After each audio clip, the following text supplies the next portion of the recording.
नमस्कार। विश्व का भूगोल पढ़ रहे हैं हम, और विश्व के भूगोल में नेक्स्ट जो क्लास है हमारी वो है भूकंप। सबसे पहले प्रश्न यही है कि भूकंप होता क्या है, कैसे आता है, इसके मुख्य कारण क्या है। उसके बाद भूकंप के बारे में पढ़ेंगे हम कि इससे कैसे कैसे क्वेश्चन आएंगे। सबसे पहले क्वेश्चन यही है कि भूकंप होता क्या है। देखो, यदि हम इसके शब्दों को ही ले, भूकंप मतलब पृथ्वी का कांपना, पृथ्वी का कांपना ही भूकंप कहलाता है। भू मीन्स पृथ्वी और कंप का मतलब होता है कांपना। पृथ्वी का कांपना ही भूकंप कहलाता है। यदि हम सीधे शब्दों में कहें कि किसी भी बाह्य या अंतर्जात बल द्वारा जब पृथ्वी का भूपटल, पृथ्वी का जो भूपटल है वो कांपता है, वो कांपने लगे तो क्या कहलाएगा? भूकंप कहलाएगा। अब देखो, ये पृथ्वी है, पृथ्वी पर बहुत सारी प्लेटें हैं, वे आपस में टकराती भी है, एक दूसरे से दूर भी जाती है, बहुत क्रियाएं होती है। अंतर्जात बल भी लगता है, बहिर्जात बल भी लगता है, अंदर की ओर बल भी लगता है, कोई अंदर क्रिया हो रही है, कोई बाहर क्रिया हो रही है। तो इसी के कारण जब पृथ्वी का जो भूपटल है, ऊपर का जो पटल है, ये कांपने लगता है, कोई तरंगे उठती है, जैसे सागर में लहरें उठती है ना, ऐसे ही ये उठती है, इसके अंदर तरंगे उठती है। तरंगे उठने के कारण जब वो कांपने लगता है, उसी को ही क्या कहते हैं? भूकंप कहा जाता है, अर्थक्वेक कहा जाता है। भूकंप आने के कुछ कारण हैं, चलो हम एक एक करके देखते हैं कि भूकंप आने के कारण कौन कौन से हैं। सबसे पहले जो कारण है वो है ज्वालामुखी क्रिया। देखो, ज्वालामुखी क्रिया मेन कारण तो नहीं है, परंतु एक कारण है, भूकंप आने का एक कारण है ज्वालामुखी क्रिया। जब ज्वालामुखी क्रिया होती है, मान लिया ये ज्वालामुखी है और इसके अंदर दबाव पड़ता है, प्रेशर पड़ता है, ताप बढ़ता है, और विस्फोट के साथ जब इसके अंदर से मैग्मा निकलता है तो पृथ्वी का भूपटल कांपने लगता है। इसी कारण भी भूकंप आ सकते हैं और आते भी हैं। जब ज्वालामुखी होती है, जब ज्वालामुखी विस्फोट होता है, तभी भूकंप आने का चांस रहता है। ठीक है। दूसरा कारण है भूपटल भ्रंश। भूपटल भ्रंश मतलब कभी कभी क्या होता है कि जब दो प्लेटें हैं, इन दोनों के बीच में भ्रंश आ जाता है। पृथ्वी की प्लेटों के बीच में भ्रंश, दरार आ जाती है, और दरार जब आती है तो वे कांपते हैं, दोनों कांपती है प्लेटें, इस कारण भी भूकंप आता है। तीसरा कारण जो है भूसंतुलन अवस्था। भूसंतुलन अवस्था, कभी कभी क्या होता है कि प्रकृति अपनी जो भूपटल है उसको संतुलित करने के लिए अपने अंदर ऐसी क्रिया करती है जिसके कारण क्या होते हैं, आते हैं भूकंप आते हैं। इसको हम गहराई से पढ़ेंगे थोड़ी देर में आगे। भार, जलीय भार क्या होता है? कभी कभी क्या होता है कि पृथ्वी के जो महाद्वीपीय प्लेट है उस पर जल की अधिकता हो जाती है, जलीय भार बढ़ जाता है, जिसके कारण क्या होता है कि संतुलित अवस्था नहीं बन पाती, और जब वो नहीं बन पाती है तो क्या होता है? भूकंप आता है। नेक्स्ट है भूपटल में सिकुड़न। भूपटल में सिकुड़न आ जाती है कभी कभी। ठीक है, ये भी एक कारण है भूकंप आने का। और सबसे प्लेट विवर्तनिकी सिद्धांत। प्लेट विवर्तनिकी सिद्धांत क्या होता है? इसके अनुसार बताया गया है कि जो हमारी पृथ्वी है, पृथ्वी पर बहुत सारी प्लेटें हैं और वे आपस में टकराती है। जब वे आपस में टकराती है तो क्या होता है? भूकंप आता है। तो भूकंप आने के कुछ मुख्य कारण भी हैं। जो ज़्यादा पूछे जाते हैं, परसेंटेज में पूछे जाते हैं। तो सबसे पहले भूकंप आने का मुख्य कारण है भूसंचलन। भूसंचलन जिसके द्वारा भारत में या विश्व में 90% भूकंप आते हैं। दूसरा कारण है मानवीय कारण। मानवीय कारण से भी भूकंप आते हैं कि मानव जो प्रकृति के साथ छेड़छाड़ करते हैं, तो इस कारण भी भूकंप आते हैं। वो कितने हैं? 3%। ठीक है। और तीसरा जो कारण है वो है भूसंतुलनात्मक। ये 7% है। 7% भूकंप इससे आते हैं। तो बात करते हैं भूसंचलन होता क्या है। देखो, जब दो प्लेटें, मैंने आपको बताया था कि जब प्लेट विवर्तनिक सिद्धांत पढ़ा रहा था, तो पृथ्वी अनेक प्लेटों में टूटी हुई है, विभाजित है। जब दो प्लेटें आपस में टकराती है या आपस से दूर जाती है या संरक्षित प्लेट या ऐसे खिसकती है, तो क्या होता है? भूकंप आता है। 90% भूकंप विश्व में भूसंचलन से ही आता है। मानवीय कारण से 3% आता है। मानवीय कारण का उदाहरण यदि हम लेंगे तो उदाहरण है, जैसे हम परमाणु विस्फोट करते हैं, तो परमाणु विस्फोट के कारण भी उस स्थान पर थोड़े सी जगह तक, कुछ किलोमीटर तक उस दायरे में भूकंप आने की संभावना बनी रहती है। हम परमाणु विस्फोट परीक्षण करते हैं या मिसाइल परीक्षण करते हैं या उपग्रह प्रक्षेपित करते हैं या कोई रिसर्च करते हैं, जिससे भूपटल पर कंपन पैदा होती है, भूकंप आने के चांस रहते हैं, भूकंप आने के कारण बनते हैं। तीसरा कारण है भूसंतुलनात्मक। भूसंतुलनात्मक कारण क्या है? जैसे मानव क्या करते हैं कि पृथ्वी की जो संतुलन स्थिति है इसे बिगाड़ देते हैं। मान लिया ये हमारा पर्वत है, मान लिया ये पर्वत है, ठीक है, और ये मैदान है। पर्वतों से आ रही है नदियाँ, मैदानों में जाती है और मैदान के बाद में सागर में गिर जाती है, यहाँ सागर में गिर जाती है। ऐसे हो रहा है। परंतु क्या करते हैं मानव कि डैम का निर्माण कर दिया उन्होंने, ठीक है, कि यहाँ से जो नदियाँ चली, मान लिया यहाँ से नदी चली और उस नदी को बहकर ऐसे ऐसे यहाँ से होते हुए उसे कहाँ जाना था? उसे सागर में गिरना था। इससे क्या था कि यहाँ से नदी निकली, यहाँ गिरी, एक संतुलन अवस्था बनी रही। परंतु मानव ने क्या किया? इस नदी को, इस पर्वत को यहाँ से काट कर यहाँ एक बहुत बड़ा डैम बना दिया और इस नदी का पानी इसमें शामिल कर दिया। इससे क्या हुआ? यहाँ भार बढ़ गया, यहाँ भार बढ़ गया और यहाँ कम हो गया। तो क्या हुआ कि ये जो प्लेट है ये भारी हो गई और जो नीचे क्या है? मैग्मा है, उस पर प्रेशर पड़ेगा। जब ये प्रेशर नीचे की ओर पड़ेगा तो ये प्रेशर रिलीज़ होगा इधर ने, ये प्रेशर इधर से रिलीज़ होगा और जब ये रिलीज़ होगा, बाहर निकलेगा, तो उससे भी भूकंप आने के पूरे चांस होते हैं। तो 7% भूसंतुलनात्मक तरीके से आते हैं भूकंप। अब यदि हम भूकंप को पढ़ें, भूकंप विषय सिस्मोलॉजी में पढ़ा जाता है। भूकंप का जो विषय है वो किस में पढ़ा जाता है? सिस्मोलॉजी में पढ़ा जाता है, या भूकंप विज्ञान भी कहते हैं हम इसको, भूकंप विज्ञान। मैंने आपको बताया है कि भूकंप होता क्या है। भूकंप देखो, मान लिया ये हमारी पृथ्वी की सतह है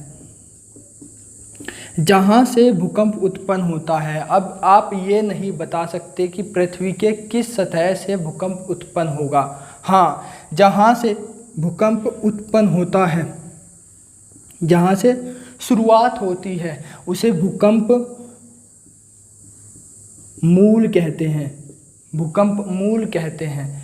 और जहाँ भूकंप की तरंगें सबसे पहले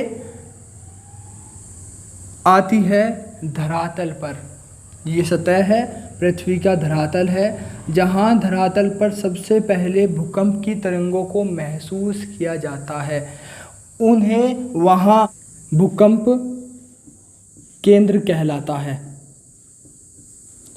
जहाँ सबसे पहले भूकंप की लहरें आभास होती है धरातल पर। अब यहाँ से एक और प्रश्न उठता है कि भूकंपीय लहरें किसे कहा जाता है और ये कितने प्रकार की होती हैं। देखो, मान लिया यहाँ से हमें भूकंप केंद्र मिला है और यहीं से ही सबसे पहले इससे गैस निकलेगी। उस गैस का नाम क्या है? Radon gas. रेडोन गैस जो भूकंपीय लहरों से आने से पहले निकलती है पृथ्वी के अंदर से बाहर की ओर, जिससे क्या होता है, जो पशु और पक्षी होते हैं वो इस गैस को सूंघ लेते हैं और बेचैन हो उठते हैं, जिससे पता चल जाता है 2 या 4 या 10 मिनट पहले कि भूकंप आने वाला है। इसी तरीके से पता चलता है भूकंप कब आएगा कब नहीं आएगा, यह भविष्यवाणी विज्ञान नहीं कर पाता है। क्या पता कब भूकंप आ जाए, बस उससे कुछ देर पहले ही रेडोन गैस की मात्रा जब वातावरण में ज़्यादा हो जाती है, जिसके कारण पशु पक्षी बेचैन हो उठते हैं, वे चहचहाने लगते हैं, तो कुछ ऐसा लगता है कि अप्राकृतिक घटना होने वाली है।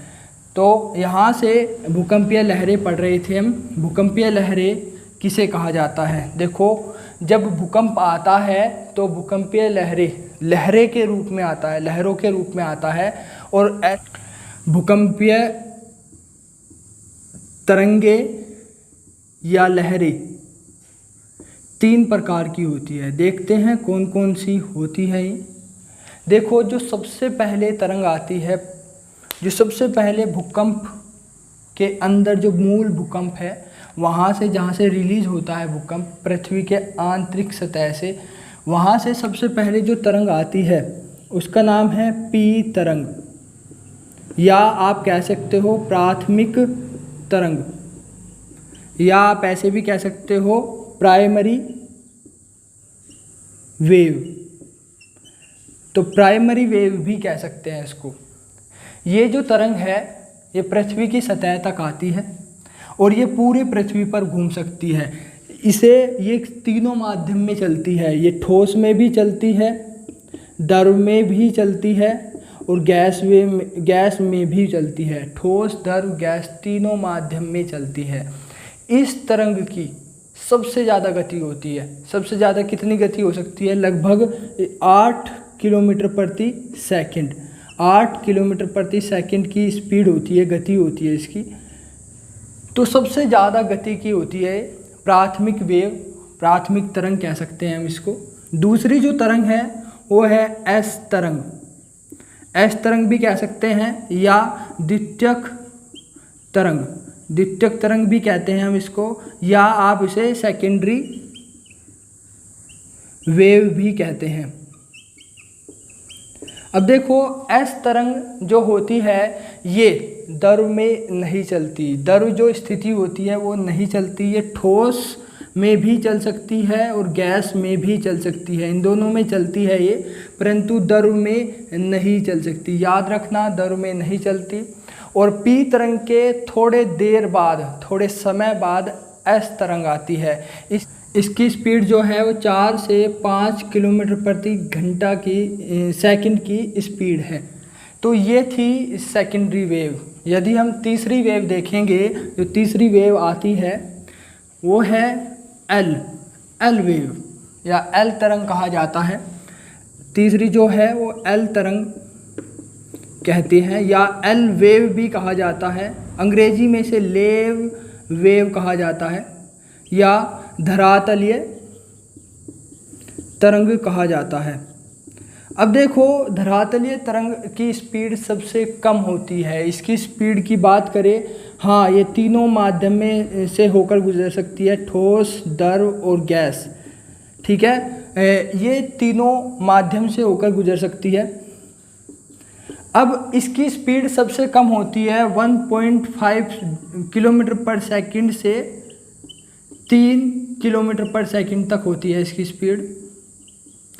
और ये जो वेव है ये सबसे खतरनाक होती है, सबसे खतरनाक। क्योंकि अब कारण है, खतरनाक है ये, कारण ये है कि ये जो वेव है ये भूकंप मूल से सीधी धरातल पर आती है। ये ऐसे नहीं है, ऐसे नहीं घूमती।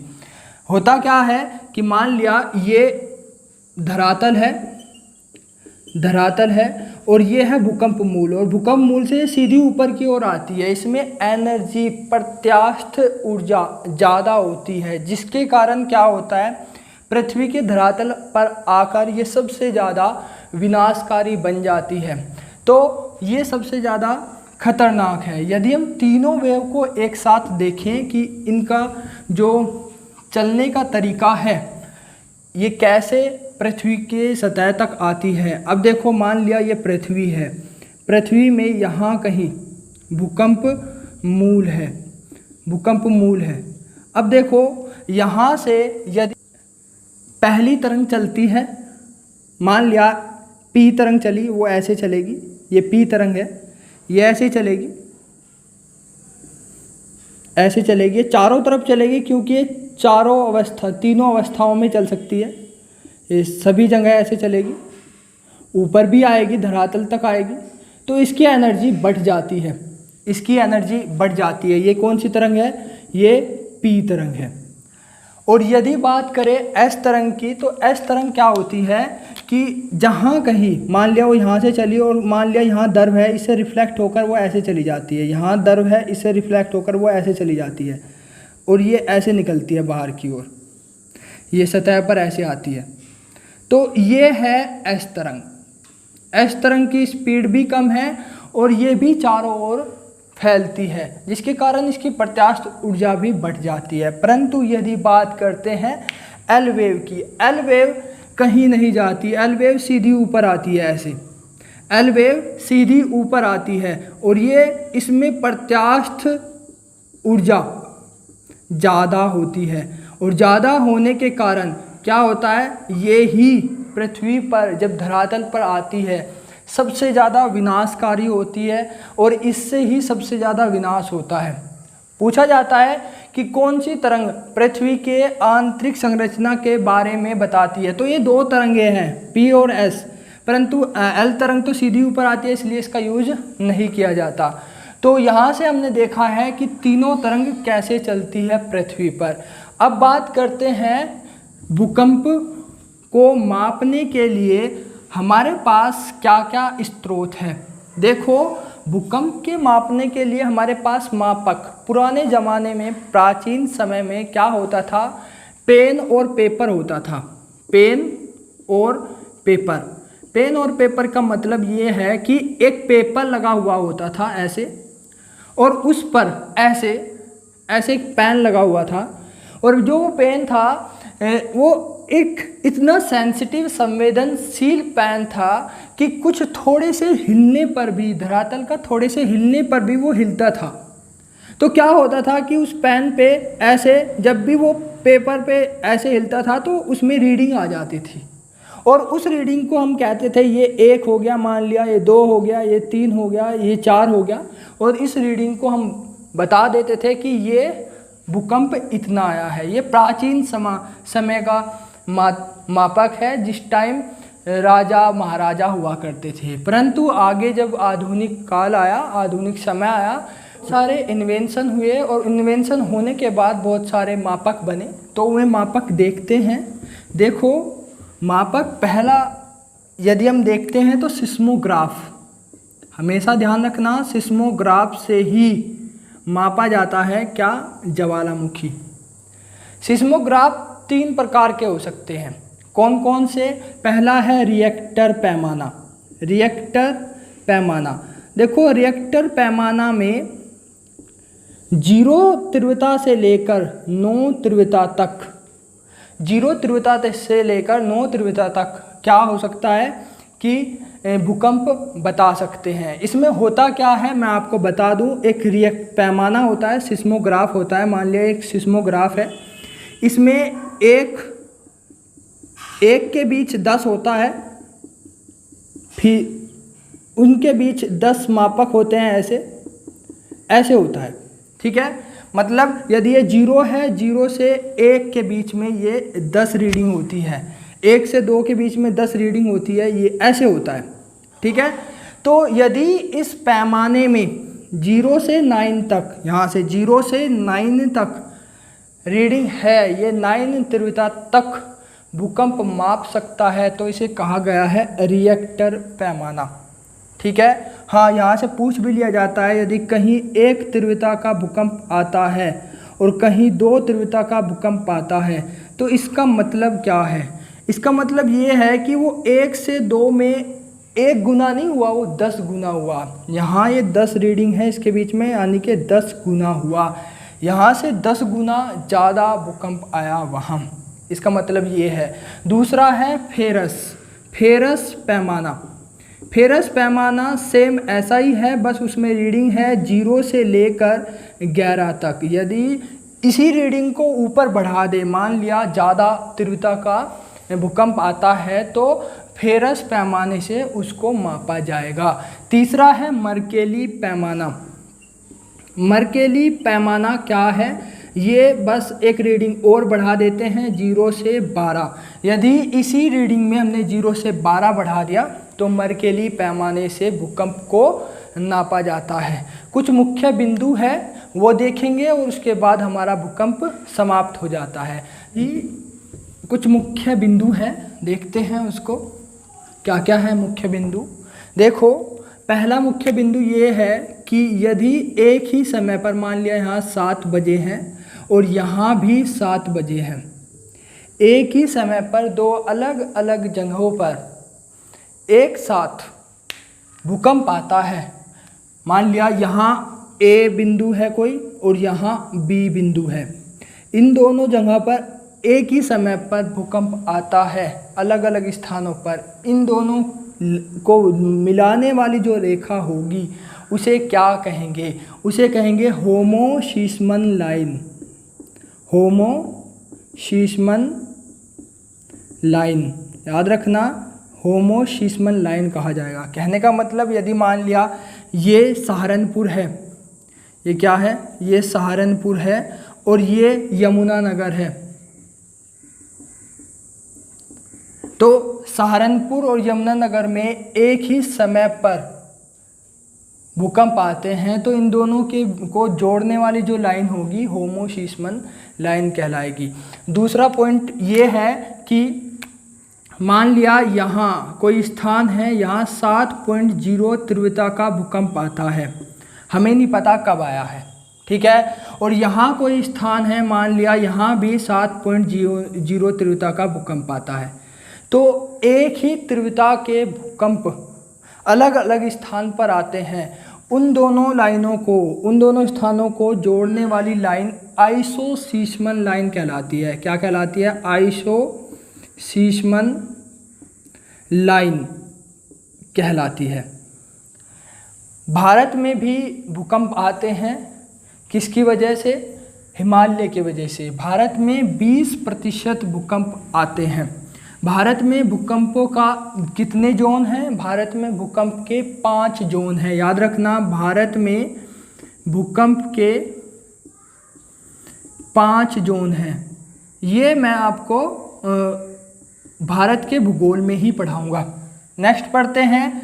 देखो, विश्व में सबसे ज़्यादा भूकंप कहाँ आते हैं? तो विश्व में सबसे ज़्यादा भूकंप आते हैं जापान में। जापान में विश्व में सबसे ज़्यादा भूकंप आते हैं। जापान में विश्व के सबसे ज़्यादा भूकंप आते हैं। और ये भूकंप क्यों आते हैं? ये भूकंप आते हैं कि जो जापानीज़ प्लेट है, मान लिया ये जापानीज़ प्लेट है और नीचे है फिलीपींस प्लेट, नीचे है फिलीपींस प्लेट, ये दोनों आपस में टकराती रहती है। इसके कारण जापान में विश्व के सबसे ज़्यादा भूकंप आते हैं। वैसे यदि बात करें 63% भूकंप जो है वो एक ही क्षेत्र में आते हैं, प्रशांत महासागरीय क्षेत्र। जो प्रशांत महासागरीय क्षेत्र है ना, उसमें 63% भूकंप आते हैं, ठीक है। तो यहाँ से कुछ क्वेश्चन थे कि भूकंप कहाँ आते हैं, क्या नहीं आते, कुछ बिंदु यदि छूट भी जाते हैं तो मैं आगे किसी भी लेक्चर में से पूरा कर देता हूँ। तो आज के लिए इतना ही। आपका धन्यवाद।